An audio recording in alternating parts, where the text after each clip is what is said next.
What's going on, guys? It's Brandon back here again for another BFR.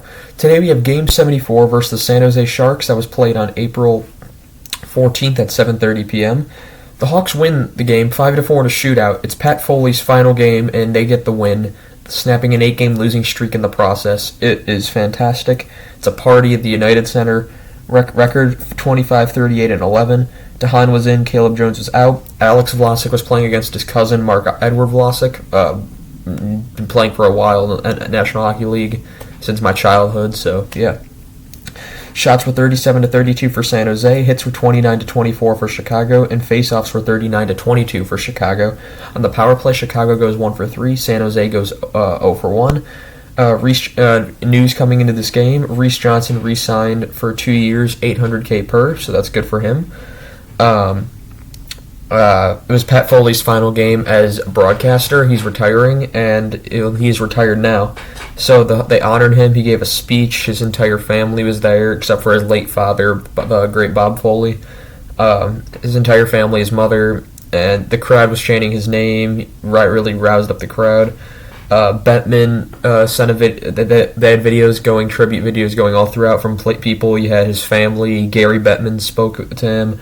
Rocky and Danny Wirtz, Jonathan Toews, Steve Larmer, Brent Seabrook, Duncan Keith, and there's several videos in tribute. Bob Verdi, the Blackhawks historian, Doc Emmerich, even Joe Buck, if those who watch football know a lot about Joe Buck or the World Series.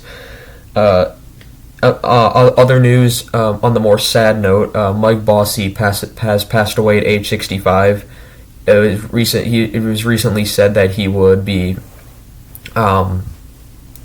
he was battling lung cancer and nothing was really working.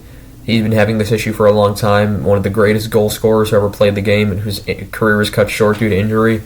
It would probably be him. If there was one person that I can see besides Ovechkin passing Gretzky, it would have probably been Bossy. Bossy was absolutely incredible in his time with the Islanders. Big part of those 4 Stanley Cup teams. Won the Conn Smythe in 1982. Of their third of 4 Stanley Cups. So yeah, prayers and thoughts to all of his family and friends and anyone affected by it. Now on to the game. Lankinen came out and played pretty good against a defense that really wasn't helping him out.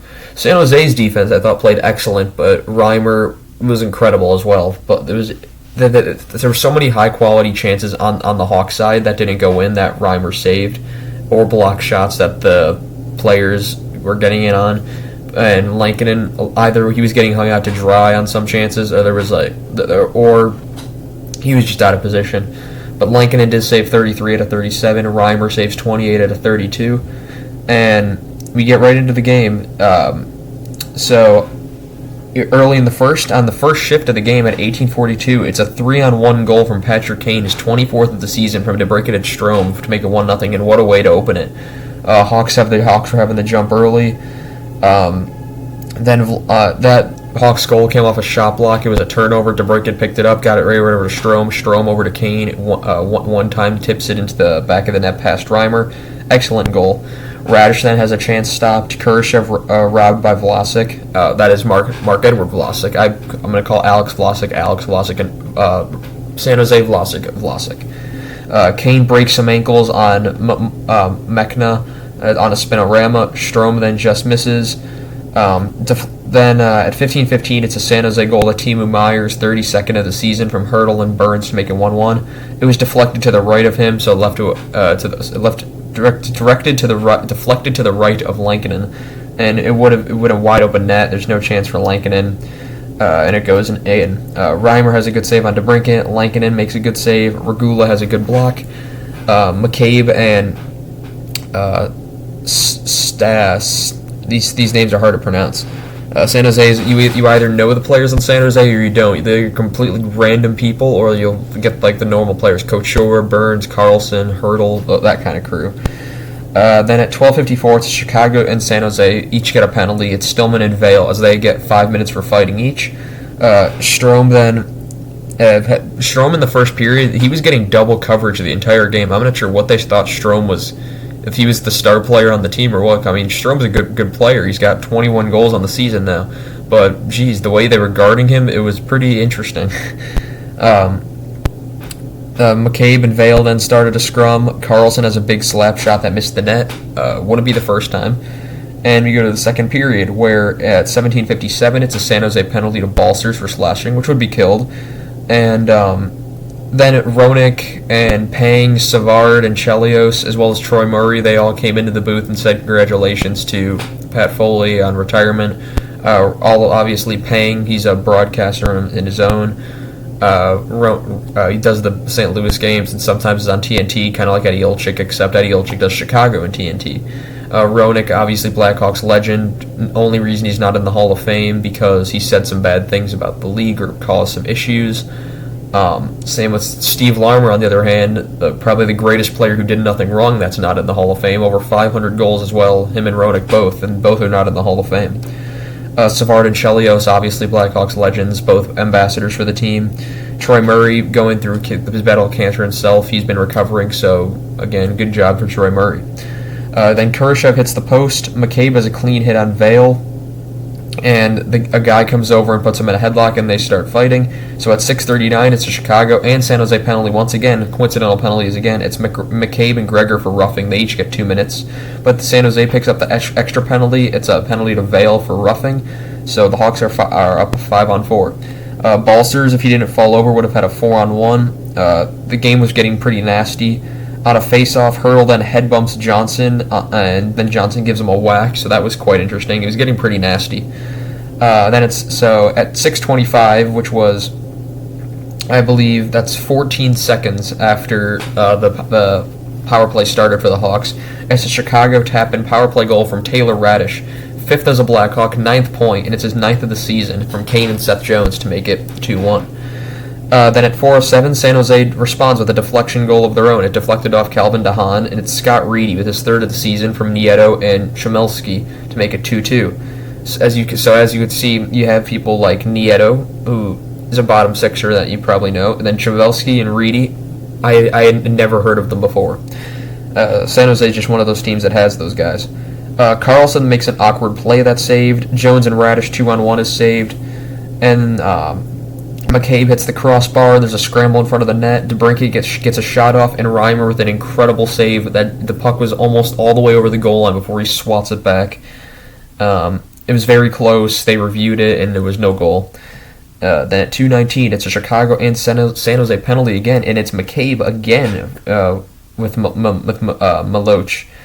They each get 10-minute misconducts. McCabe's was served by Reichel, and San Jose's was served by Reedy, so it's 4-on-4 for 2 minutes. At 1:18, it's a wide-open tap-in goal from Calvin DeHaan, his 4th of the season from Kane and DeBrincat. No chance for Reimer, makes it 3-2. And it was the Hawks were cycling. It was going Kane, Jones, DeBrincat, and then DeHaan finds himself in front with the tap-in. And it's a great play from Kane to be able to see that, have that sight to see where everyone is on the ice at all times. So the Hawks take a 3-2 lead.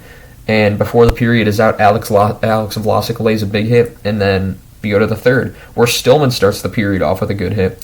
And at 15:53, it's a Chicago goal from Dylan Strome, his 21st of the season from Seth Jones and DeBrincat. As Pat Foley said, it was like the Harlem Globetrotters had arrived in the building as they went. It went Kane to DeBrincat to Seth Jones to Strome, all in the offensive zone on a 4-on-1. So that was a fantastic play from the Hawks' big four, as you can say now, since I would say big five, but Hagel's gone, and yeah. So yeah, moving on. So it's Strome from Seth Jones and DeBrincat. Kane doesn't get the assist, even though he sets up that play. And then there's a minute later, there's a scramble in front, and at 14:20, it's a San Jose goal from Rudolph's Balsers. That's an interesting name, Rudolph's, but I do like it. And it's 9th of the season from Couture and Carlson to make it 4-3. And then there's a horrible offside call on Chicago. Then Lankinen has a big save on Carlson, and then another good save. Then at 13:36, it's a Chicago penalty to DeHaan for cross-checking, which would be killed. At this point, I won't lie. In the second period, I did say I think this game is going to go to overtime at least. I feel like it'd be fitting if Pat Foley got the win in overtime and Pat Foley called it, which we nearly did. We had a chance to do, but we got it in the shootout. But so once we get there, we'll get there. So yeah, DeHaan's penalty is killed for cross-checking is killed. I thought they were going to tie the game at that point. Then at Lafferty has a blatant hook that goes uncalled, then he was hit good. 7:14 San Jose penalty to Mekna for delay of game, which would be killed, and then at 3:25 it's a San Jose goal from Jason Megna, his second of the game from Hurdle and Meyer, not second of the game, his season from Hurdle and Meyer to make it 4-4. Coach Shore then has a shorthanded breakaway that was saved during that. I have to write really small, so I'm trying to fit everything in here. DeBrincat was trying to get his 40th. He was being denied. There were a lot of blocks for San Jose. McCabe just missed. Reimer, excellent save on Radish. Lankinen had some sprawling saves, excellent. And we go to overtime, in which an OT, Kane nearly on a pass from DeBrincat gets stopped, and then Seth Jones stops Hurdle from having a chance. DeBrincat, fantastic move around two, has a breakaway, and it's a big save by Reimer. That would have been a great 40th goal for DeBrincat, a highlight reel goal. And then a Meyer holding goes uncalled, and the Hawks call a timeout at 1:43 at overtime, try to get something going. It doesn't work, so we go to the shootout. In the shootout, Taze goes first for the Hawks. He misses. Then we have Hurdle for San Jose. He misses. Kane misses. Coach Shore misses. So we're thinking maybe we got a long one here. But then DeBrincat pots it in past Reimer, and then they put up Erik Karlsson next, which I was surprised they didn't put in Teemu Meyer. That's who I would have put in. And Karlsson just does one big slap shot. Lankinen comes up on top, saves it, and we get a big celebration from Lankinen, big celebration from the fans. The Hawks, the team's going crazy. And Pat Foley does his one last Hawks win, shouts it, and then we celebrated again at the end of the game with Pat Foley. He gave another speech, and the crowd saluted him, the players saluted him, and he was also named the first star of the game, with Kane and DeBrincat being the second and third stars respectively. So yeah, what a career for Pat Foley. 39 years in the business as the Blackhawks announcer. Would have been 40 if Bill Wirtz hadn't screwed him over right before he died in 06-07. Then he went to the Wolves, and then he came back with Eddie Olczyk, and he's been doing it since 2008. And as he said, as it's been 39 years since he started with the Hawks, and it's been quite a ride. Seen a lot, seen a ton of great players, has met a ton of great people. So Pat Foley is going to be one of my biggest childhood memories. He was one of the people. He was the voice of the Blackhawks. He was the person who got me into hockey from the start. I heard hearing his voice watching the games when I was younger. That his voice was always what I heard on Comcast Sportsnet. I remember. It's not called that anymore. But moving on. Other news around the league. 2 more teams clinch a playoff spot, and there's another 2 that have a chance tonight. Tampa and Pittsburgh make it 6 teams in the East, 1 team in the West. And Boston as well has a chance to clinch tonight, as well as Calgary. Calgary has 99 points, and so they're going to be another team to hit 100 points. We're pretty much going to have, I think, at least maybe 8, and then 9, 10, 11 teams at least that probably hit 100 points this year, which is going to be incredible. I haven't seen this many teams hit 100 points, I don't think, ever. And yeah, that's really all I have for you guys today.